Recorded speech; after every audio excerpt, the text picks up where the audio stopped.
only thing we have to fear is fear itself. The National Weather Service has issued a severe thunderstorm warning. Welcome to the Common Sense Practical Prepper Podcast, where prepping doesn't have to be complicated or expensive. Coming to you from a well-defended off-grid compound high in the mountains. Coming to you from his Florida room in Richmond, Virginia. Neither off-grid nor well-defended, unless you count his chickens and cats. Here is your host, Keith. Hey everybody, this is Keith and welcome back to the Common Sense Practical Prepper Podcast, October 4th, 2025. And tonight I want to talk to you about three of the classes that I took at Prepper Camp. So the first one is Bug Out Vehicles, presented by the one and only E.J. Snyder, aka Skull Crusher. And if that name rings a bell, it's because he's the number one ranked extreme survivalist in the world. 25-year decorated Army combat veteran, just think Ranger qualified, infantry drill sergeant, the whole 9 yards. So he's written numerous books all over TV, Naked and Afraid, Dual Survival, 72 Hours, Mountain Masters, and tons of others. So EJ doesn't just talk survival, he lives it. He embodies the survival mindset or the prepping mindset. His motto is train as you fight. Very energetic, very knowledgeable, very personable, was willing to answer questions during class, after class, at his merch booth, just an all-around good guy. This year, at the end of 2025, he would have been on the road for 300 of the 365 days. I think he said that's the most that he's ever spent on the road away from home, and I'm not sure where his home base is. He still teaches survival classes for the U.S. military, and he's a very busy man. So when it comes out to bug out vehicles, what did we learn? Very simple. Any vehicle, if prepared correctly, can be your bug out vehicle. Now, maybe not a Prius, but you get the picture. His big takeaway, it has to have four-wheel drive, because when the poop hits the fan, you may not be on a highway.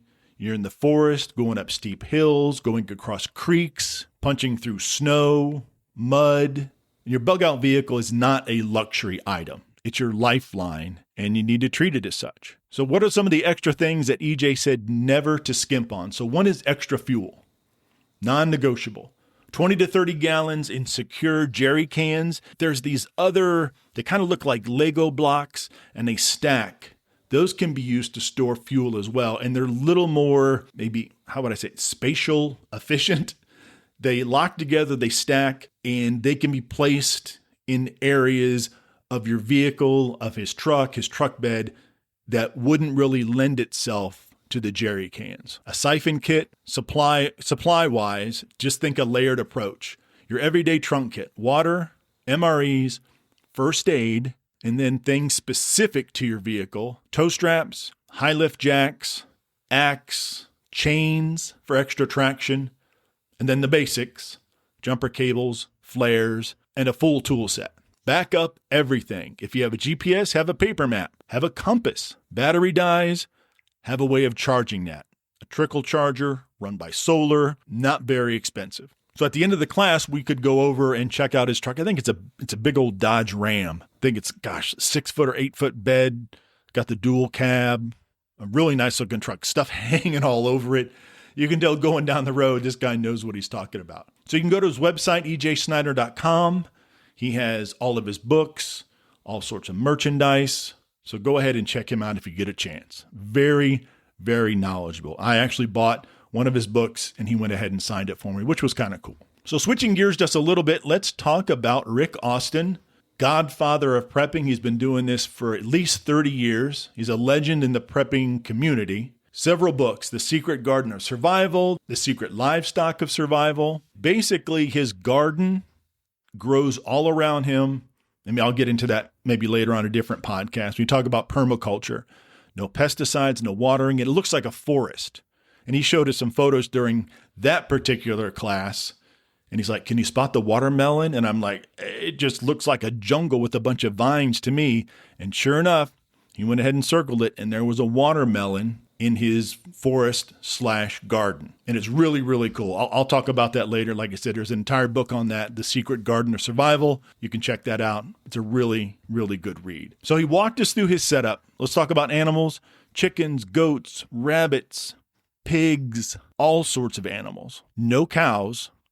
And I didn't realize this, and I forget the numbers, and I'll probably mess this up, but for every cow, you have to have so many acres for them to graze. So if you have 2 or 3 cows, that is a lot of land just for the grazing, whereas maybe you could use that a little more efficiently in different ways. As far as drinking water, they have a rain catchment system, several hundred gallons. Nothing goes to waste. Composting toilet. And Jane has a very, very funny story about that. I won't even attempt it. I won't do it justice, but it was very, very funny. Completely off grid, not tied to the city or county at all for water, electricity, his own well. And he stresses starting out small. When it comes to the solar setup, 1 battery, 1 panel, and then just scale up as you learn. Talked a lot about, and I think it's called thermal mass and passive solar. So his home is built, has the concrete siding, the hardy board. And he has a section of the house that faces the sun quite a bit, not a lot of vegetation for shade, and basically it just heats up the house. He has a whole side of the house, windows that also face the sun at some point during the day, and it's passive solar, so the sun is coming through the windows and is keeping the house warm. The hardy board insulates the house in the winter, as well as the spray foam insulation that he used. I believe he used it in the upstairs. Very efficient, seals the house very, very well. So he talked all about which way the house faces,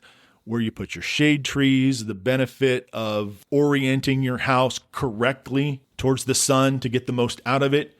So you don't have to worry about central AC. You don't have to worry about a furnace. He has a wood-burning stove that is surrounded by brick. It just kind of inserted into this hole in this large brick structure in his basement. The wood stove heats up. The brick around it then absorbs that heat. He's able to turn the wood-burning stove down, and the heat that is radiated from the wood-burning stove into the brick, it just holds it, and it slowly cools down, radiating that heat back into the room. Heat rises, and there you go. Rick has a YouTube channel, lots of videos, several books, The Secret Greenhouse of Survival, and go ahead and Google him, and you'll get a lot of great information, an absolute treasure of information. So talking about Rick, the story would not be complete unless we talk about his wife, Jane Austen, otherwise known as Survivor Jane. And she is a firecracker. She, at the beginning of her class, which was, I think, the realities of homesteading, if you've never met her, she'll tell you straight up, no nonsense. She tells it like it is. And that came in really handy in her class, The Realities of Homesteading, because I think it's kind of easy to kind of daydream, oh, homesteading, Little House on the Prairie meets the Waltons or something like that.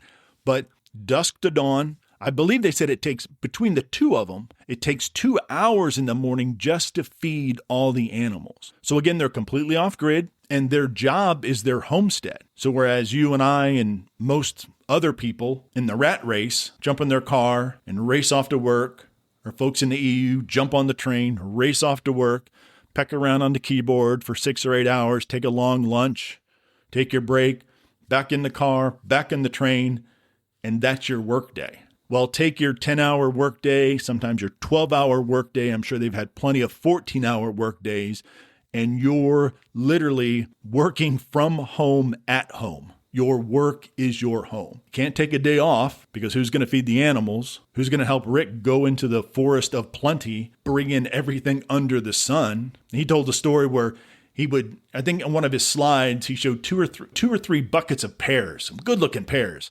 And he's like, oh, these are just the pears that I picked up in the first 30, 45 minutes. And he brings them back to the house, and Jane would preserve and can them as a long-term food source. And he said he brought so much back that she finally had to call time out, and he broke down and bought some freezers. So all the extras that she's not able to can and preserve goes in the freezers. And I believe he said the pears, the ripe, most round pears go to Jane. The seconds go to the chickens and the pigs and the goats and everybody else. They get the seconds. They get the pairs with the little blemishes. I imagine they're just over the moon. I mean, now I want a pair. Jeez, I got a craving for a pair all of a sudden.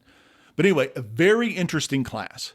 Both of them had a very interesting class. When it comes to Jane's class, she was very much a city girl, very much a shopper. She shoots straight, and it's not all lollipops and rainbows. It's a grind. Very rewarding, but it's a grind. Again, sun up to sundown. So she went into a little bit of detail about, she had kind of a life-changing experience where once it was done, she realized that she was no longer safe in her safe space and that there's some bad things going on out there. And given that occurrence, it kind of sped up the timeline for Rick and Jane to leave Florida to move to North Carolina to start their homestead. So her message is plain and simple. Homesteading builds resilience. Start small garden, and lean on your community, lean on your friends for all sorts of hacks, knowledge, tips. That's what Prepper Camp is all about. So her class was a gut check that we all need. Prep for the joy and the slog. And that's why I love this stuff. Common sense over fantasy. These were 3 fantastic classes. And I haven't even scratched the surface of the other classes. We'll talk about them another time. So when it comes to Prepper Camp, there are classes all 3 days, Friday, Saturday, and Sunday. They start at 9:15 or 9. There's a lunch break, I believe, from 12:30 to 1. And then 1:15, the next round of classes. And I think they go to 5:15 to 6, and then that's dinner time. So remember, look up Rick and Jane on YouTube, EJ's books and merch at ejsnyder.com. And remember, shameless commercial plug, I'm part of the Augustin's Farms affiliate link. I will put the affiliate link in the show notes.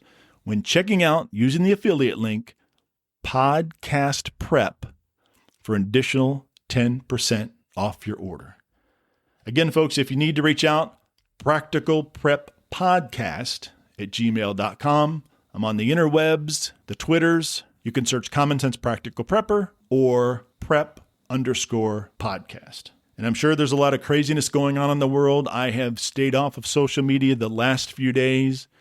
It's just too depressing. And I've always spoken about prepping as a hedge against inflation, prepping for a peace of mind. But I think if the chaos continues, I think I'm going to find myself pivoting from doing it as a hedge on inflation and a peace of mind. It very well could come to the point to where I'm actually prepping for a civil unrest. I'm actually prepping for a terrorist attack that potentially could cause a grid down situation or an extended interruption of the supply chain. But anyway, maybe we'll talk about that another time, about what I see going on in the world, and are we really getting all the right information? Anyway, don't get me going on a tangent. Last thing, have you seen the price of silver? Holy crap. The last time I bought silver, it was like $36 an ounce, and that was not very long ago. I believe it just hit $49 or $50 an ounce. It has no signs of slowing down. So I'm kind of kicking myself in the butt for not purchasing more, or at least looking into it. But again, you never know what the price of silver is going to do. All right, folks, with all the craziness in the world, don't forget, please be safe out there. Take care of one another. And until next time. Thanks for listening to the Common Sense Practical Prepper Podcast. Be sure to subscribe so you don't miss an episode. While you're at it, help spread the word by leaving a rating and review.